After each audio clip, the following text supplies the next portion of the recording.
Hi, Year 11. Today we'll be starting our communication comparison. We'll be doing a case study looking at Japan and Australia and looking at how they communicate differently. In terms of the syllabus, this is where we're at. We're going to be looking at a cultural group different to your own, looking at Japan.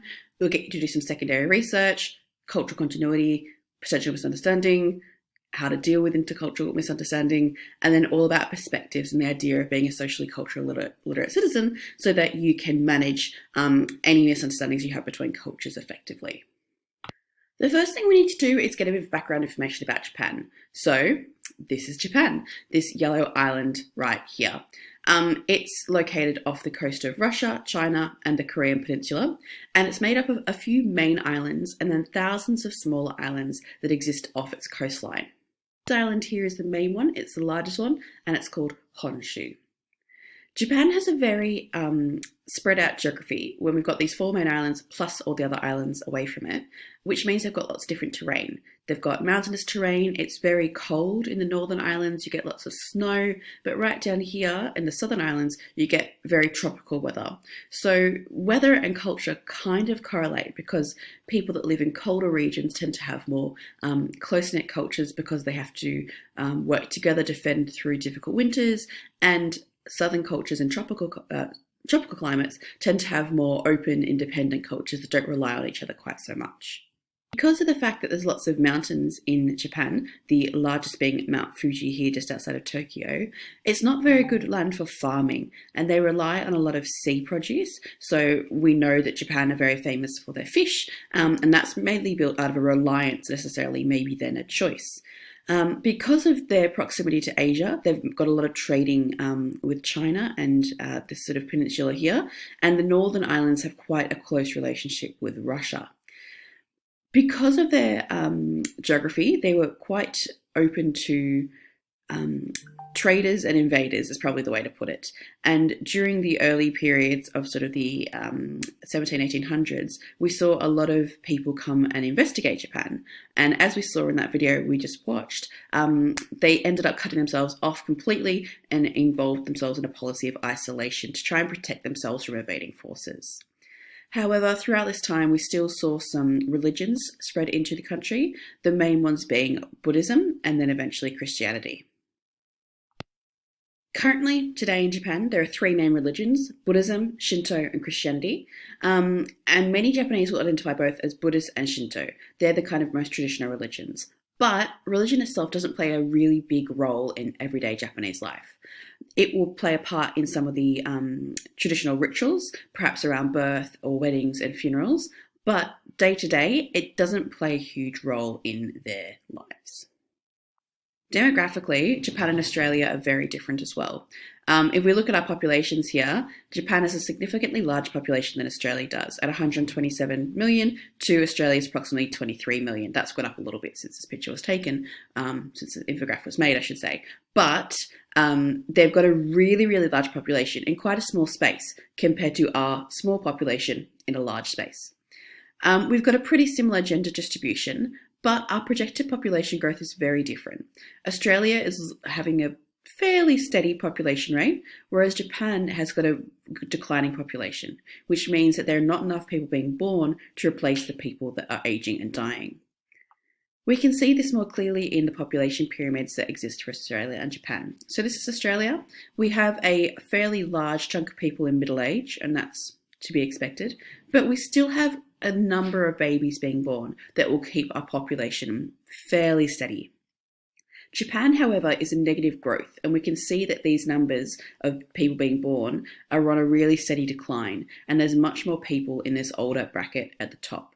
What that means is that people who are in younger ages are expected to look after the elderly population, and people that are younger have to work harder and harder to support these generations that need assistance with healthcare and with social services, and so they're supporting this half of the population. Okay, time for your first bit of due work. Can you please answer these two questions and submit them to due work on Schoolbox? Okay, let's get into some communication specifics. In Australia, we pride ourselves on individualism, and we often prioritise ourselves over the needs of the group. I, me, and my tend to be some of the main factors of our community. Japanese Japanese. Japan, however, is a collectivist culture. This means that individuals are loyal to the groups above themselves, and they put the group need above themselves as well. So just like I was saying before with younger people supporting the older population, it's that idea of serving others and being all in this together as a group, so that they are happy to put that work in to support the older generations, because it's about being together and collectivist rather than worrying about themselves individually. These sorts of feelings normally exist in Western families. So the idea of in your family structure, you might have collectivist values where you would do anything for your siblings or your parents, but it doesn't normally extend outside that group. Maybe you've got a couple of friends you feel that way for, but apart from that, it's very individualist. However, in Japan, they believe that this group-wide cooperation and harmony of all members of their group, of all members of their country, is much more important than individual desires. Each individual is a member of a team, be it an office or the country or of a neighbourhood, and they work together to promote the needs and wants of that team.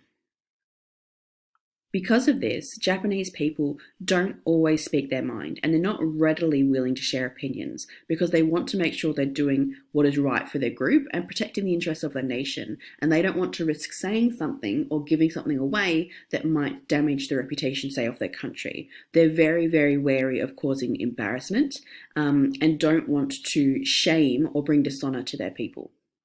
This is an example of some of those individualist and collectivist values differ.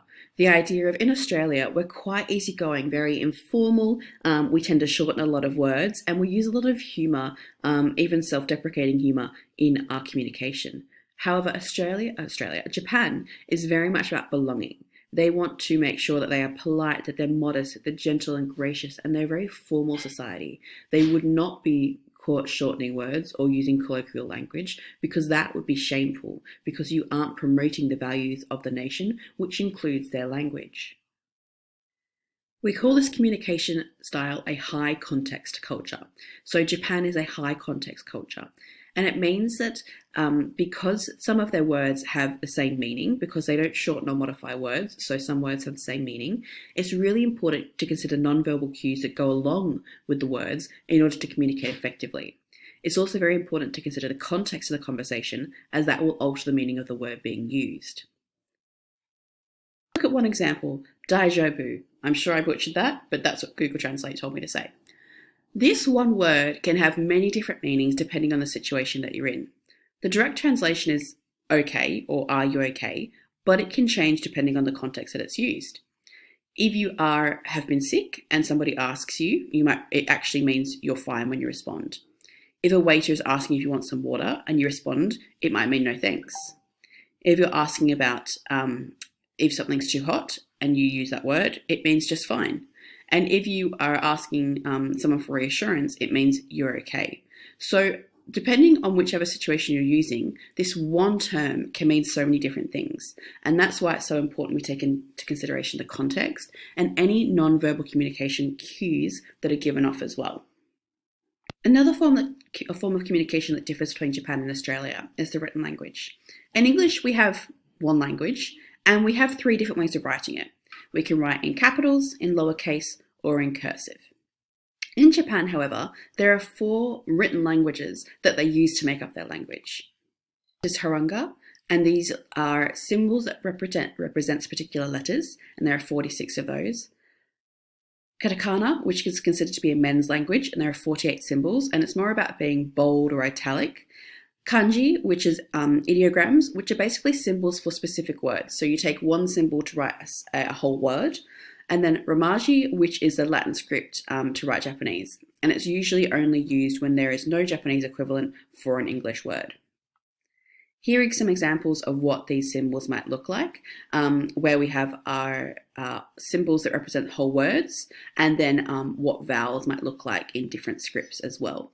So you can imagine Japanese writing is a fairly difficult language to master, because you have to have all the specific strokes really well understood, and then you have to understand how to use, say, a word symbol that's different to a letter symbol, which could be considered to be quite similar. Because Japan is a high context culture and they are a collectivist culture, their verbal communication is not direct. Japanese people are often asked really broad questions so that people can answer without causing any offence. They're very unlikely to say no, and will most likely say yes to any question that is ambiguous because they don't want to offend somebody. You might find that if they do want to say no, but they feel like they can't say no because they're worried about offending, they might kind of nod or shake or do a bit more of a non-committal, non-verbal gesture to try and get around answering the actual question. Another significant part of the Japanese communication style is the non-verbal communication factor of silence, or shimoku. Silence in Western culture is often considered really awkward. It's when the conversation has run its course and no one's got anything else to say. However, in Japan, it's actually really important to seek silence, and it's considered a designated moment of understanding where you have time to process a question or process information given to you and respond in a well thought out manner. So it's not unusual for Japanese people to take a moment, even a couple of minutes after a question is posed or new information is given to them, to really consider what their response will be before providing an answer. And that's very different to Western culture, where people are really desperate to sort of give their views and give their opinion, and we often listen to respond rather than listening to hear. And that's a very big difference in Western and Japanese communication. The last few nonverbal communications we're going to look at for this lesson are some facial gestures. And these are some of the three, main facial gestures that occur in Japanese communication. We have the uncommitted face, which is very much like a poker face. So instead of perhaps giving someone the evil eye or having a growly, scrouchy face, people maintain their poker face so that they put like a mask on when they're communicating in the outside world. They're very likely to smile. You might have noticed that when you've been watching Japanese people on TV or giving interviews, that it might be an uncomfortable or an awkward situation, but they'll smile and laugh in a kind of nervous way because that's something that's built into their culture as like a protective mechanism. Eye contact is a very Western signal for confidence, and Japanese people, because of their high context culture and the fact that kind of clear authority positions exist, you're not likely to make clear eye contact with everybody because you might not be worthy of eye contact with everybody. So eye contact isn't really a big part of Japanese communication. Okay, lots of theory for that first half of our double and lots of writing, I know. So make sure you take a break when you finish your notes and come back to the Google Meet at 10:05.